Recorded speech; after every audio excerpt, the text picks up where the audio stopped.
വീണ്ടും കാറിലിരുന്ന ഒരു ഇൻട്രോ ആണ്. ഇപ്രാവശ്യം ഫേസ് ഇല്ല, ഫേസ് കാണിക്കാനായിട്ട് ഫുൾ ഇരുട്ട. അപ്പം നമുക്ക് വഴി കണ്ടുകൊണ്ട് നമുക്ക് ഇൻട്രോ എടുക്കാം. അപ്പോൾ വെൽക്കം ബാക്ക്. അപ്പോൾ നമ്മുടെ അപ്പൊ നമുക്ക് അത് ബാക്ക് ക്യാമറ പൊന്നാ. അപ്പൊ നമ്മളിന്ന് ടീനു ചേച്ചിയുടെയും ജോഷിയേട്ടന്റെയും ഹൗസ് വാമിങ്ങിന് പോവാണ്. ടീനു ചേച്ചി എന്ന് പറയണത് എൻ്റെ കൂടെ പഠിച്ചിട്ടുണ്ട്. അതിലുപരി ചേച്ചി എൻ്റെ സ്വന്തം ചേച്ചിയുടെ പോലെയാണ്. പള്ളി കഴിഞ്ഞു. ഷോക്കെ പതിച്ചോ.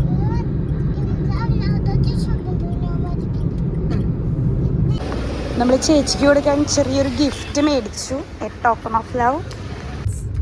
Block guys, block.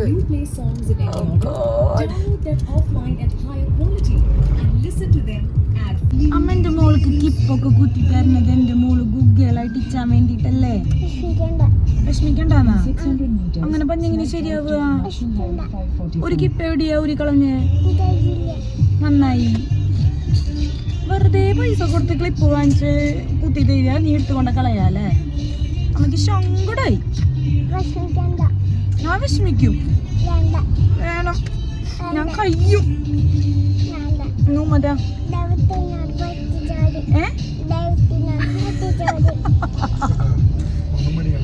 അല്ല ശരിയാവില്ല നിങ്ങോ. ഉമ്മതാ ദൈവത്തിനോട് പ്രാർത്ഥിക്കാം. ഉമ്മതാ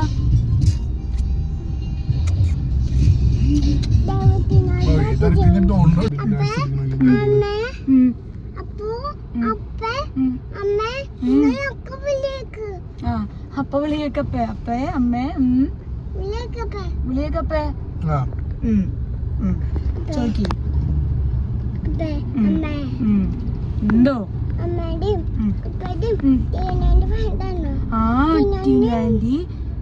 ടീനു ആന്റിയും ദോശങ്ങളും അമ്മയുടെ ഫ്രണ്ട്സാ. അപ്പടിയും ഫ്രണ്ട്സാ ആണ്. നമ്മളെ കാണാല്ലേ? നമ്മളിവിടെ ടോളിന്റെ അവിടെ പെട്ടിക്കിടക്കാണ് ഗൈസ്.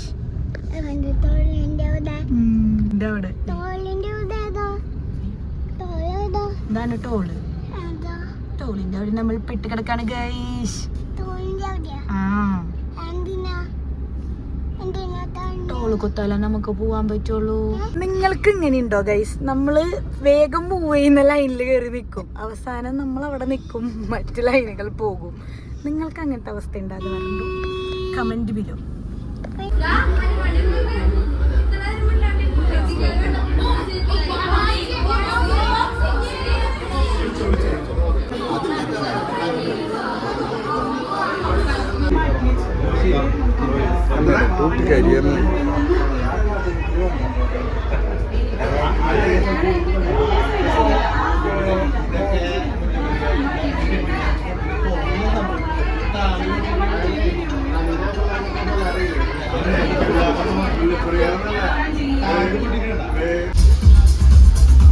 വീടിന്റെ അടുത്ത് തന്നെ എന്താ ഫുഡ് കൗണ്ടർ ഉണ്ട്.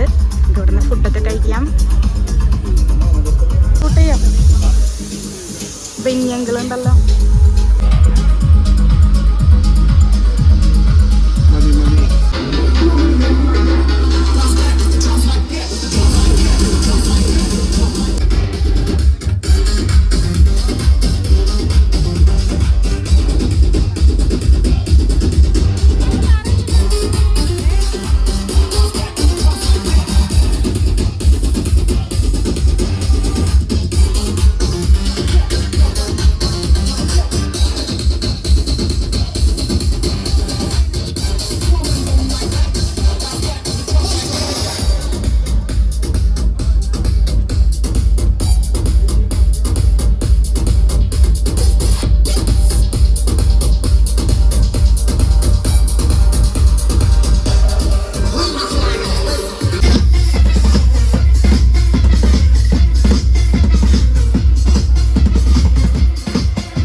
പരിപാടിയൊക്കെ കഴിഞ്ഞ് വന്നു.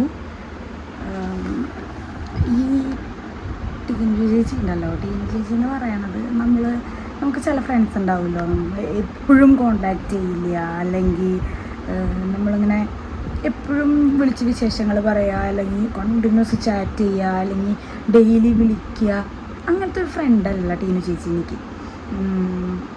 നമ്മൾ വല്ലപ്പോഴുമാണ് വിളിക്കുകയുള്ളൂ, നമ്മൾ വല്ലപ്പോഴുമാണ് മെസ്സേജുകൾ അയക്കുകയുള്ളൂ. പക്ഷെ ഒരു കണക്ഷൻ ഉണ്ടല്ലോ, നമുക്കിങ്ങനെ നമ്മുടെ എന്ന് തോന്നുന്നൊരു ഫീൽ ഉള്ള ഒരാളാണ്. ഇപ്പോൾ ടീനു ചേച്ചിയുടെ കുറേ പരിപാടികൾ എന്നെ വിളിച്ചിട്ടുണ്ട്. ഉണ്ണികളുടെ ഓരോ പ്രോഗ്രാംസ് ആണെങ്കിലും, ചേച്ചിയുടെ പാർലറിൻ്റെ ഇനാഗ്രേഷൻ, അങ്ങനെ കുറേ പരിപാടികൾ വിളിച്ചിട്ട് എനിക്ക് പോകാൻ പറ്റിയിട്ടില്ല. എനിക്ക് അപ്പോഴൊക്കെ ഓരോരോ കാരണങ്ങൾ, ഇപ്പോൾ പിള്ളേരുള്ളവർക്ക് അറിയായിരിക്കും, നമുക്ക് വിചാരിക്കുന്ന പോലെ നമുക്ക് അങ്ങനെ എപ്പോഴും എല്ലായിടത്തേക്കും പോകാൻ പറ്റില്ല. എവിടെയെങ്കിലും ഒരു പരിപാടിക്ക് പോകാൻ നമ്മൾ വിചാരിച്ച് നിൽക്കുന്ന നേരത്തായിരിക്കും എന്തെങ്കിലും അസുഖങ്ങളൊക്കെ ആയിട്ട് വരിക. അപ്പോൾ എനിക്ക് ഒരു പരിപാടിക്കും പോകാൻ പറ്റാറില്ല. അങ്ങനെ ഇതിപ്പോൾ ചേച്ചി ചെല്ലണം, ഇത് നിർബന്ധം പറഞ്ഞു, ഈ ഒരു പരിപാടിക്ക് വരാറില്ല, എന്തായാലും വരണം എന്ന് പറഞ്ഞു. അപ്പം അങ്ങനെ നമ്മൾ പോയതാണ്. എന്തോ ഭാഗ്യത്തിന് ഇന്ന് എനിക്ക് അവിടെ എത്താൻ പറ്റി. എനിക്ക് വളരെ സന്തോഷമായി, സോ ഹാപ്പി. അപ്പോൾ ടീനു ചേച്ചിക്കും, പിന്നെ ഞാൻ നേരത്തെ പറഞ്ഞല്ലോ, ഒരു ഫ്രണ്ട് എന്നുള്ള രീതിയിലല്ല, എനിക്ക് ആൾ ഭയങ്കര ക്ലോസ് ടു മൈ ഹാർട്ടാണ്. അപ്പോൾ ടീനു ചേച്ചിക്കും അതുപോലെ ജോഷിയേട്ടനും ഭയങ്കര നമ്മുടെ അടുത്ത്, ജോഷിയേട്ടൻ്റെ മുഖത്ത് ടീനു ചേച്ചിയുടെ മുഖത്ത് എപ്പോഴും ഒരു ചിരി ഉണ്ടാവും. ആ ചിരിയാണ് അവരുടെ ജീവിതത്തിൻ്റെ വിജയം എന്ന് പറയുന്നത്. അപ്പോൾ ടീനു ചേച്ചിക്കും ജോഷിയേട്ടനും ഇവ മോൾക്കും കുഞ്ഞുട്ടനും ഞങ്ങളുടെ എല്ലാ വിഷസ്. അപ്പോൾ എല്ലാവരും വീഡിയോ ലൈക്ക് ചെയ്യുക, ഷെയർ ചെയ്യുക, സബ്സ്ക്രൈബ് ചെയ്യുക, കമൻറ്റും കൂടെ ഇട്ടോളാം കേട്ടോ. അപ്പോൾ